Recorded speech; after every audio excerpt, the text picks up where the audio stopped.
Sedikit mau sharing aja. Kebetulan saya ngajar PAI di kelas tinggi sampai kelas rendah.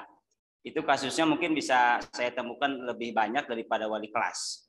Karena saya ngajar di kelas bawah juga di kelas atas. Cuman mungkin intensitas bertemu siswa lebih sedikit di kelas bawah ataupun di kelas atas. Saya tahu banyak di sedikit hal. Saya sedikit tahu di banyak hal. Berbeda dengan wali kelas yang banyak tahu di sedikit hal gitu saya ya. Banyak hal sedikit tahu.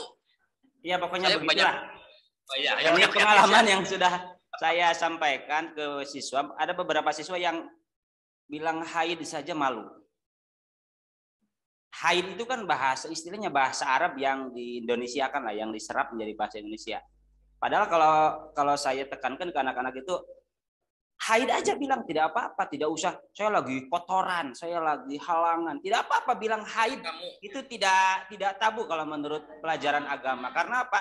Karena kalau sesuatu dimemperkan ke agamis, jadi seolah-olah yang tabu juga menjadi sesuatu yang bisa dibentengi gitulah.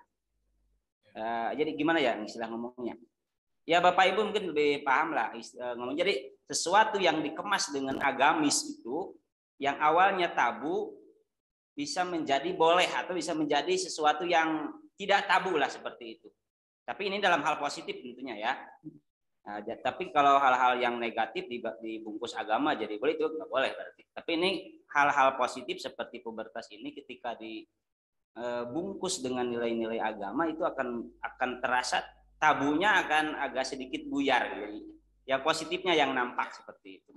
Mungkin itu sedikit sharing aja. Jadi dan agama itu tidak harus diajarkan oleh guru agama, karena kita kan semua beragama.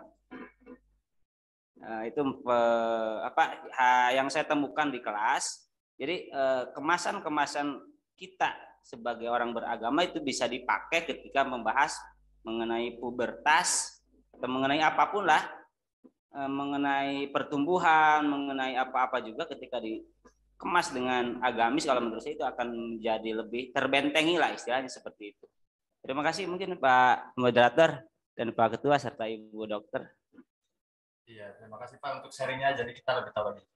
Sebenarnya kalau saya juga pribadi kadang suka sharing juga nih sama guru agamanya, Bu, bagaimana cara saya menyampaikan tentang pubertas, apakah di pelajaran agamanya itu ada materi tentang, biasanya suka ada tentang baca pernah niat ya. Baca niat mandi besar gitu. Mandi besar.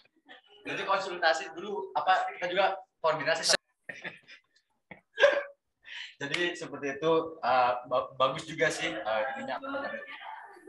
Kenapa Bu? Kebun peluk rame ya.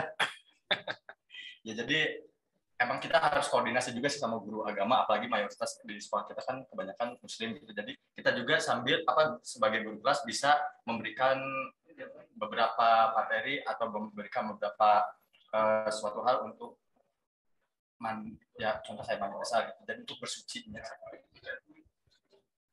Jadi mungkin kan itu perspektif dari Pak Dodi sebagai guru PAI ya, karena di agama kita juga banyak diatur ya Bu ya mengenai ini, karena di Al-Quran sendiri itu kan mengatur segalanya lah, artinya seperti itu ya Pak Dodi ya Pak Ustadz.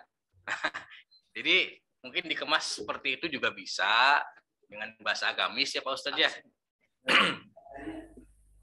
Nah, mungkin itulah sekelumit pengalaman kami mengajarkan materi-materi pubertas, dan yang intinya mah baik perempuan, laki-laki itu semuanya hore kalau materi begitu Bu, di kelas saya terutama. Ya. Nggak tahu kalau di kelas yang lain gitu.